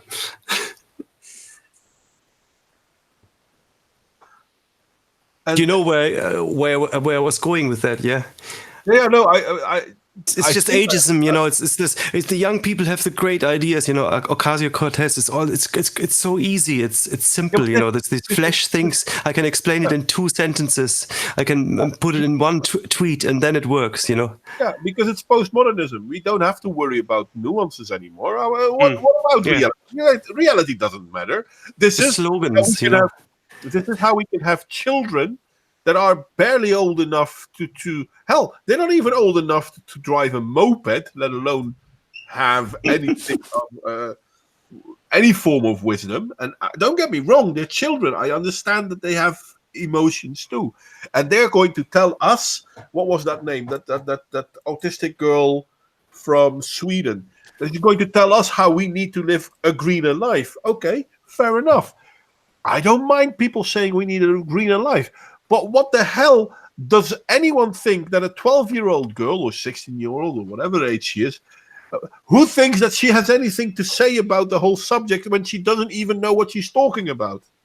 And I'm not blaming her. I can understand that she has an opinion. The problem becomes that then all of a sudden there are politicians who are driving that narrative, and they're not going to say, yes, that's what I said. No, they're going to say, oh, look at what this 16-year-old or 12-year-old or 5-year-old girl said. Oh, she's so smart. Bullshit. But that's postmodernism. You don't have to be educated to know what you're talking about. Left isn't always right. Left isn't always left. Left is sometimes up or down. They just live their reality. They have their reality or their truth. They live their truth. They have their truth, and with that they are destroying, in all fairness, the cultural cohesion. And I don't think Putin is a Marxist, to be honest. I'm not sure that he pushes Marxism either. I don't think Russia is still the Russia that Yuri Bezmenov was talking about. Yeah. So where I understand what you're saying with Yuri Bezmenov, because I used an example of him not too long ago, I don't think that Russia is the same Russia as it was during the CCCP. I still want to hear your thoughts about the military cohesion angle, though. Well, you want the mine or fuzz? Whoever. Well, military is based on cohesion. Is what? Military is based on cohesion. Yeah, I understand. I mean, you can't have a military force if that force in itself is not cohesive. But it's a great example where you can see ethnicity doesn't matter.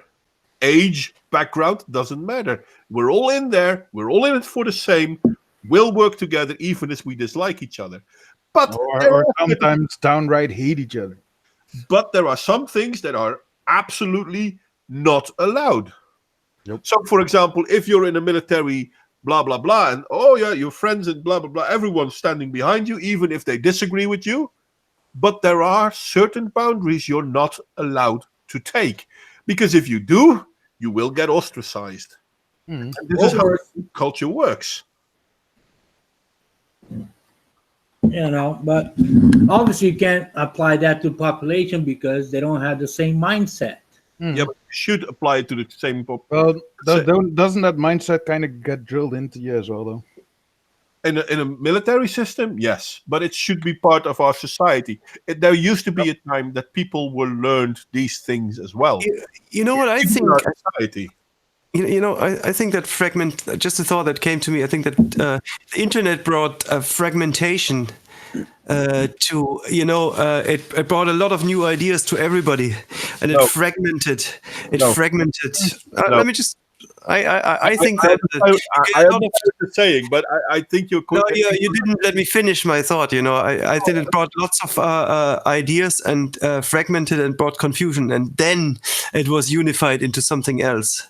Right. Then now we see the opposite. So people, they're yearning for some simple guidelines and for some simple kind of systems. And like, I think that like memes, basically. And I think that the progressive stack is such a system. And that's when you don't have a strong system that you grow up with in your society that you believe in. You see all these other things and think, oh, what the old guys or my tribe says doesn't count. Let's look at something else. There must be something else. That's my theory. Yeah, but No, no, should be down in flames, Modwin. yeah, it's not the internet, because it has been going on for quite a while. Factually, the internet is, funny enough, one of the reasons it's turning around. The internet is, because in all fairness, if we look at our youth, for the longest time, our youth has turned more and more to the left. And I know this because I used to be a youth as well, and I used to be more left than my parents were as well. Now, the left has kept pushing the left narrative, but since the internet, we're actually seeing a pushback. More of our youth are actually pushing back because they are recognizing the narrative spinning of the left. Not all. There are plenty online that still believe the left's narrative, but more and more people, and I know left is a wrong word to use, but bear with me for a second. But more and more people are actually recognizing this and are pushing back. And this is why there are now so many. In America, for example, there are lots of kids who recognize themselves to be Republicans and not Democrats, which is a clear pushback. We are seeing the same in the Netherlands. I mean, yes, there are still lots of kids that are definitely pro-green, but there are also a lot of kids that are recognizing, yeah, wait a second, we want to save the earth, but we don't believe in that green bullshit because they're lying to us. There are kids who are recognizing, okay, so there are people talking about the Kyoto protocols when it comes to cleaning up our atmosphere. Then why the hell did 150 planes with a few leaders of countries needed to go there if planes are such a big problem? Yeah, could have just done a Skype call. So the continuous, indeed, could have done a Skype call. The continuous double standard that comes from the left is actually being made visible, and it's being made visible because of the internet. Now, don't get us wrong, because we are older, right? Most of us are older. Smirkers isn't, St. Clair isn't, but the rest of us are, right? We had to learn to live with the internet and the fast information highway, etc., etc. I still needed to learn that. Yeah, but Internet is not that old. Smirkers and St. Clair, you guys grew up with it. That's true. Yeah. It's true, yeah. Yeah, well, we are a generation before the internet, before cell phones, pagers, and our information came from people. I had a computer when I was 5. Yeah, but you didn't. Sorry, But the internet wasn't there yet. sorry You're for right. you young people. And it's not even saying like, oh well, look at how much better they have it or how much worse. No, when we started using the internet, we already had certain ideas, and our ideas colored generation. Sorry, I was going to say Generation Z doesn't think conspiracy theory is a bad term. They don't. They're like, well, it's just another theory or thought or idea on this. This is the one that I think is most accurate. They're more open for that, but they're still a little bit stupid. Or just more accepting to the fact that people do conspire. But indeed, and yes, they're still stupid. Yeah, because they're younger. We were stupid at that age too. Let's not try to pretend. We're all stupid. Yes, Yeah. we did the grunge. Mine was the grunge generation. We looked like Yes, I shit. agree. You're all stupid. But they recognize certain narrative spinnings a lot faster than we did. When we started using the internet, we saw a lot of stories that came close to what we were taught and what we believed, and therefore we picked it up. Our newer generations, some of them are still doctrinated like that, but a lot of our kids are like, hey, wait a second, you're saying A here, and if I'm looking at another article where you're talking, it's not that people are taking you out of context. You're talking, you're saying B there. I know I'm generalizing, John. Speak for yourself, indeed. So our youth are more likely to do what we have taught ourselves to do as well. Being critical. It's now with the internet, I mean, I'm not in favor of internet. I'm a little against it because the information you can get, but you can actually gather information much faster and easier than we did in our days. Oh yeah, And for they have the sure. access and they don't use it. Yeah. They, Go I to a don't. library or pick up an encyclopedia or something. As a parent, I have never limited Raven's access to the internet.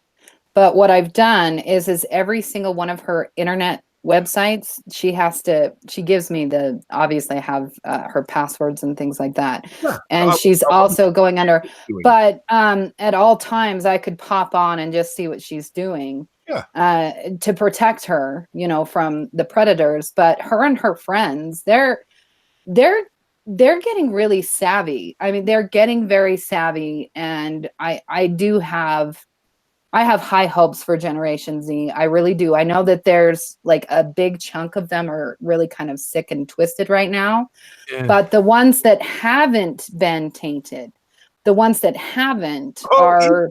I think the biggest, the best tool that you can give to any internet to any youth on the internet is a moral framework, and then they work it out.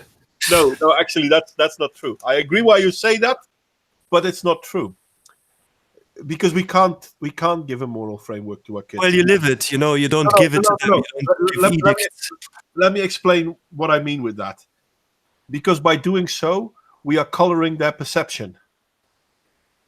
And I'd rather, this is something I try to explain to both my colleagues and the kids at work.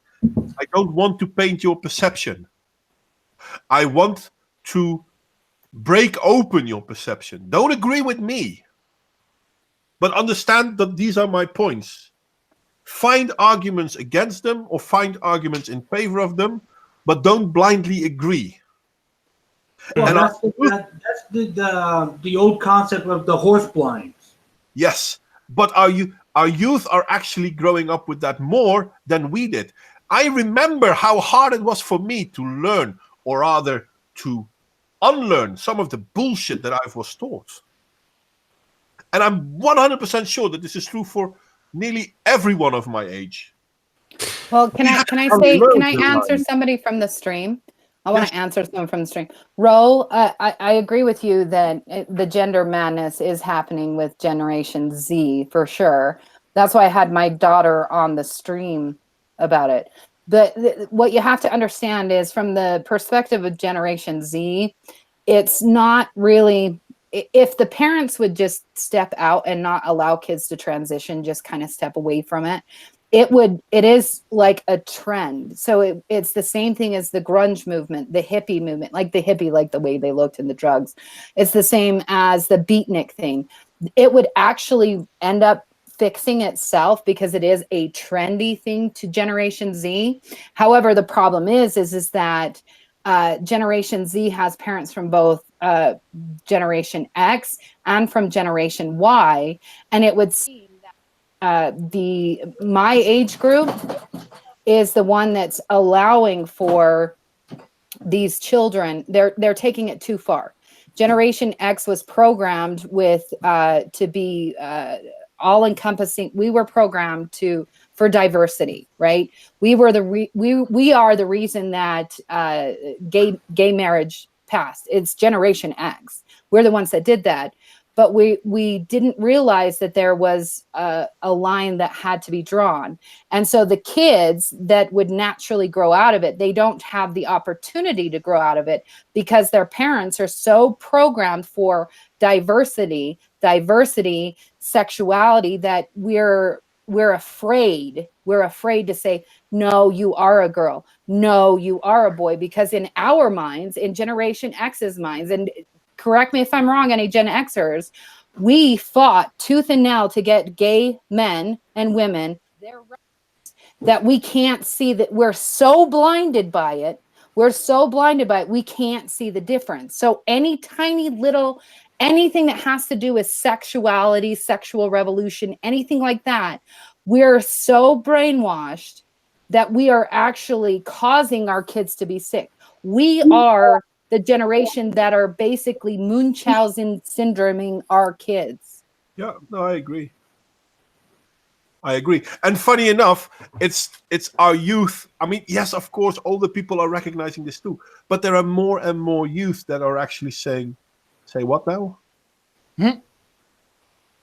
Yeah, you heard Raven. She thought it was dehumanizing to call someone they, them, and their. To her, it's like it. She's also not a feminist. I didn't have anything to do with those choices. I'm very liberal, so to speak, when it comes to them attempting to find them.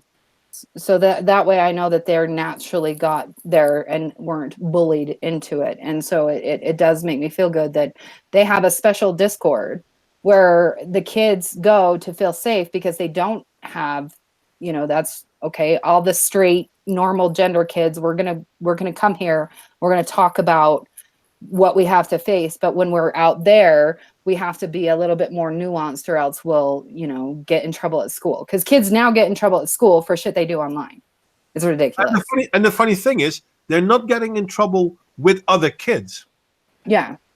They're getting in trouble with their teachers. Yeah. Our generations. Exactly. So it's hard. In all fairness, any single one of us here has tried to tell other people around us why we should think for ourselves, why feminism is cancer, why postmodernism is bad, why blah blah blah blah blah, all the things we say. How many of you have seen that 10-mile stare when you start talking with a colleague or a friend about some of the things that we talk about here? They don't care. They don't understand it. They don't want to understand it because it goes against their narrative. It's challenging their or it's outside of their purview and they don't care. Yeah. And most of the people, I live in South Carolina, and most of the people that I have to deal with have lives that they simply don't need to deal with this on a daily basis. Mm-hmm. It's something exotic to them. It's not interesting. It's not a part of what they need in order to get done what they need done. Yeah, until it becomes a direct part of their life, and then they're fucked. Oh yeah, it's true. The fact is that I've been on a crusade since I was young to teach people against, we really have to adopt the idea that you own your body.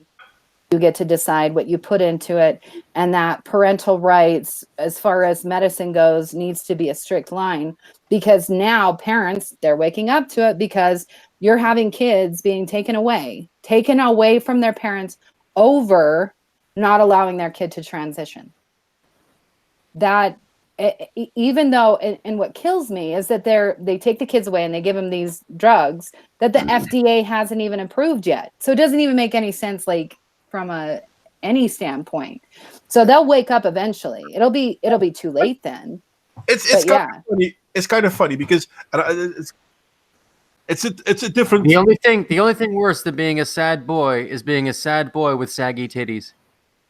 Exactly. If you think about that. I always think about, I didn't realize, so I went and studied all sorts about the transition side, that like if you're a man and you transition to look like a woman and they cut your penis, right, and then they make a vagina, your vagina that they've made, it actually is like scar tissue, so it starts to heal and stuff. So they have to continuously get surgeries for the rest of their lives.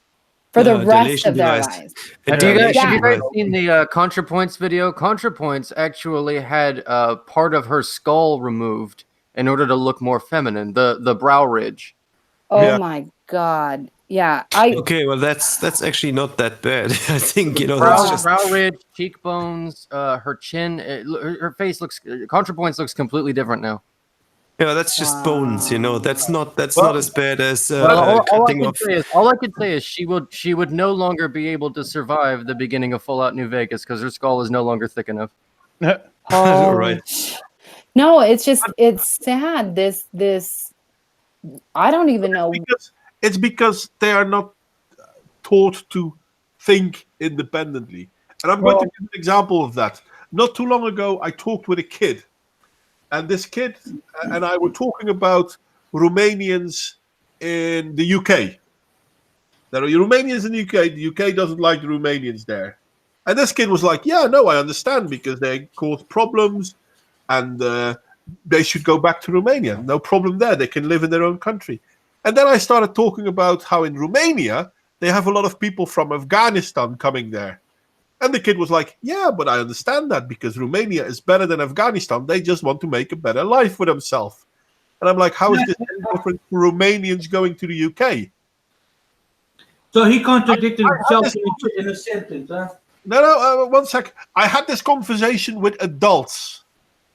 And adults give you that 10-mile stare. I had this conversation with a kid, and he was like, yeah, shit, you're actually right. He hasn't been indoctrinated far enough to be stuck in it. Whereas that's the question. Fight our own indoctrination. That is another good question, is how you like deprogram. You know, that's my old channel gave, I think mushrooms, LSD, but some people, the sad thing is, I'm not a fan of cannabis whatsoever, but I don't give a shit if anyone uses it. I'm just not a fan of it. I think more, it should be more of a one-time type lower thing. You don't want to get hooked on anything, because then you're a slave to something else, right? But like mushrooms, LSD. Everybody has their own way of getting their happiness, and whatever makes you happy is what you're addicted to. That's kind of new age stuff. That's not exactly true. There are drugs that are highly addictive physically. I wouldn't say It's not new age, it's reductionist. Yes, that's what it is called. That's funny, because I was covering oh god, I can't think of his name right now, that the psychiatric field is upset with him because he's actually stating that heroin is not addictive, which Dr. is Carl Hart. scientifically incorrect. Heroin is addictive. Now, weed is not, I couldn't think of the name. Marijuana is not physically addictive. No, it isn't. But heroin is, and so are the chemicals in cigarettes. They are literally physically addictive. Yeah. But then you have marijuana is emotionally addictive. Food is, that would be like, say, you don't want to get addicted to food, because then you end up 600 pounds and slowly dying. Right. I guess I was speaking without thinking about heroin or cigarettes. I've never taken those substances, so I'm not 100% sure on how exactly they affect you. Well, there's plenty of scientific studies on that, and I have like I said, I have no problem with marijuana, but I don't think that marijuana is something that could actually clear the mind and let people see what they don't see. If that were true, there's a great majority of everything comes down to how they use it. But realistically, yes, probably magic mushrooms, LSD, and ayahuasca, one or two time use to get you into a new realm, that would do it. But that's obviously not practical, because there are many people that will have a negative experience with that, and it will actually throw them into a deep, dark depression. So I wish that it was a fix-all, but it's not a fix-all. But I'm saying is that if we started actually keeping track of what caused people to shift their thinking, to deprogram themselves, we might get to a solution. And sometimes it's a shock factor. They just finally are shocked into seeing the truth. Like if you take people down to where a lot of homeless drug addicts are, they get shocked because they thought they knew what they knew, but they didn't know what they knew till they go there and actually see it. Scared straight, almost, right? Not scared straight. No, because they need to see what they're talking about. Like when people talk about nursing homes or the elderly and how to care for them, they really need to go to nursing homes and be around it. They need real practical education. It can't just be gotten from a book. They need to actually go there and see it and experience it in order to see just how bad of a crisis it really is.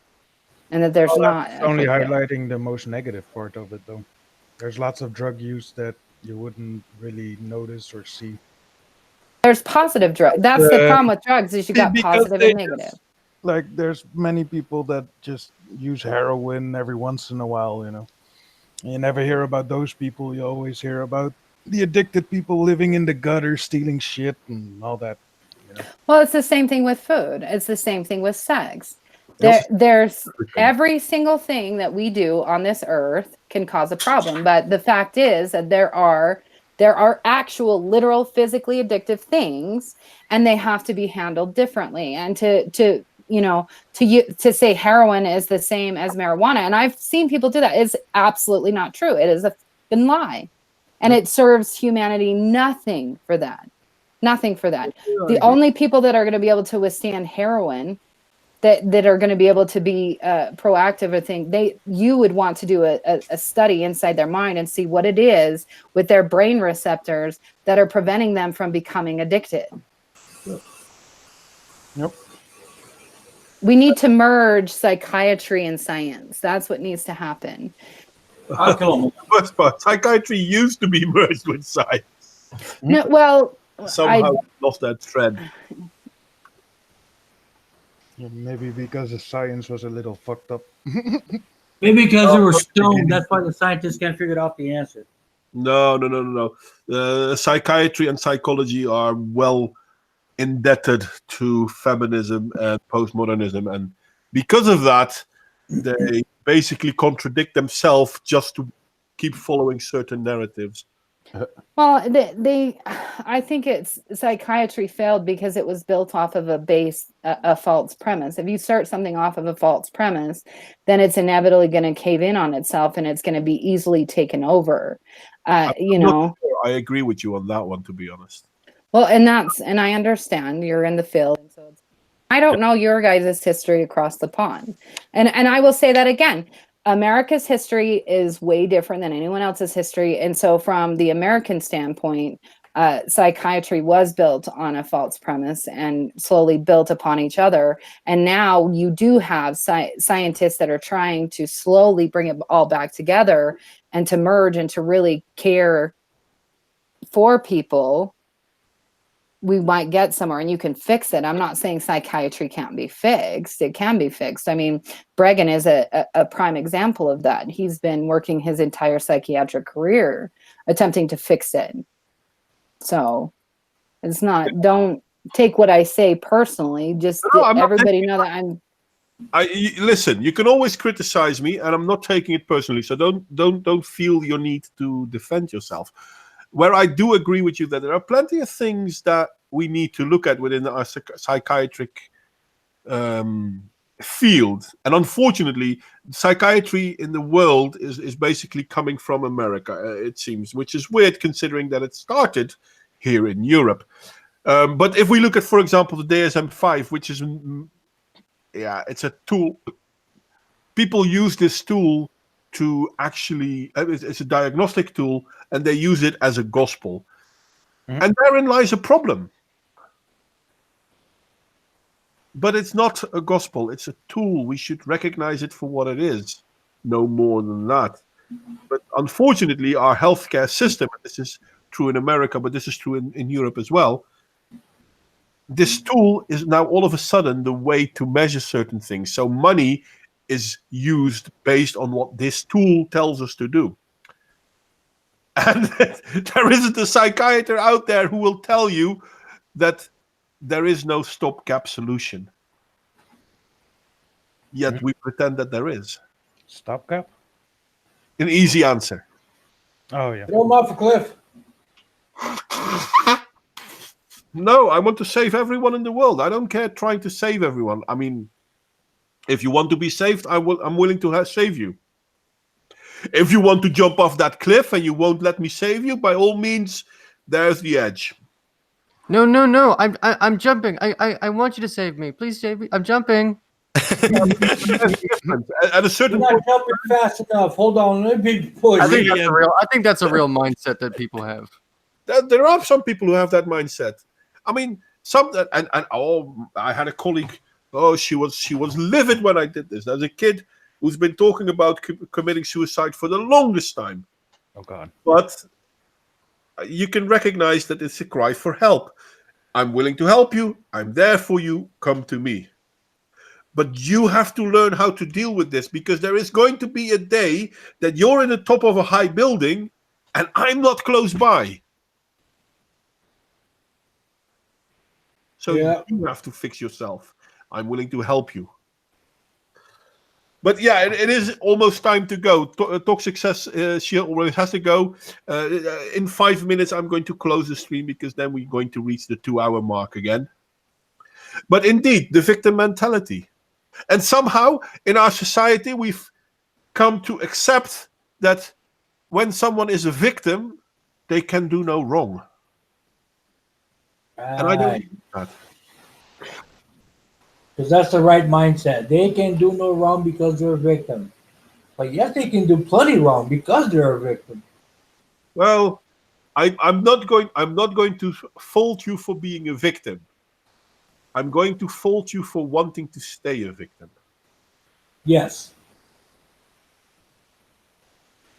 But considering the time before we start going into anything smarter again, I hope you're smiling because I said something smart, Toxic.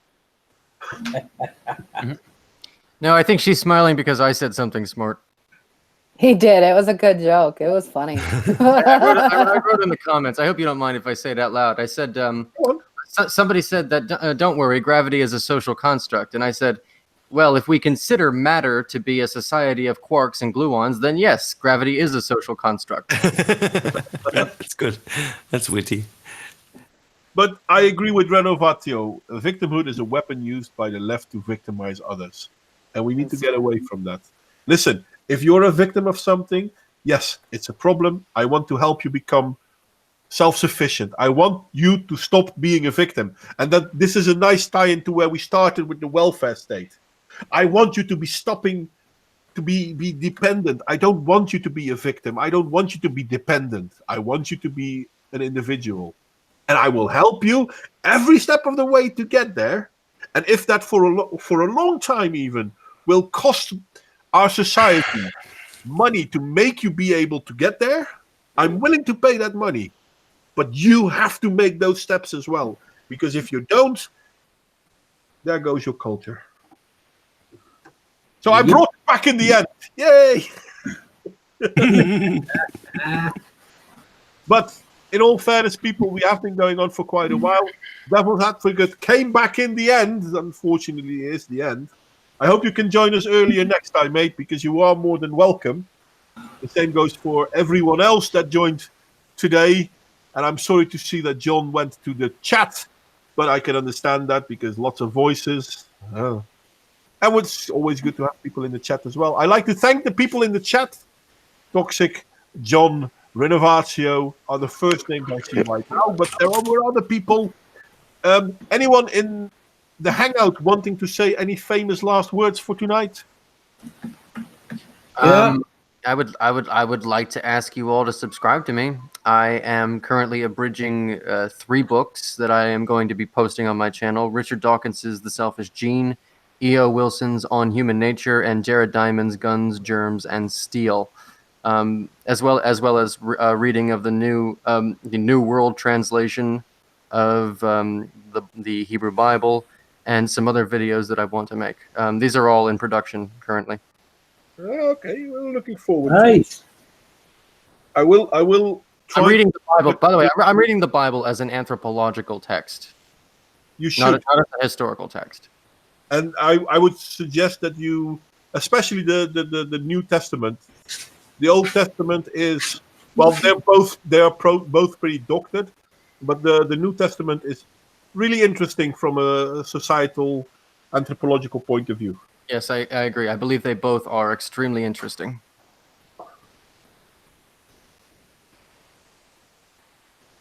Josh, you wanted to say something, mate? No, I'm just saying, this was a good conversation. Thanks for everybody for joining, everybody in chat, everybody in the YouTube channel, all their comments. I didn't read all of them, but I read a good chunk of them. I'm still laughing. And yeah, it's always good to see everybody here. And welcome to joining us, Devil. And yeah, as always, I would love it to come back and do it again a little bit earlier. But no, I was sitting here just trying to fiddle around with stuff, and also dealing with the South Carolina heat. It's whew, man. Yeah, it's past midnight here, so that's okay for me then. Smirkus, you want something to say? Oh, not really. Okay, Alicia, I'm good. Thanks everybody for coming. Real Raven. Yeah, thanks for having us, and fun and diverse stream, and good night. If I had a nickel for every time a woman told me thanks for coming, I got a few nickels. You would have a nickel. Anyway, I'm not even going to make jokes about it more than that. John, thank you for coming as well. You will always be the first person to be invited in the stream, mate. Never forget that. And this is where I'm going to say I'm going to stop broadcasting. Look,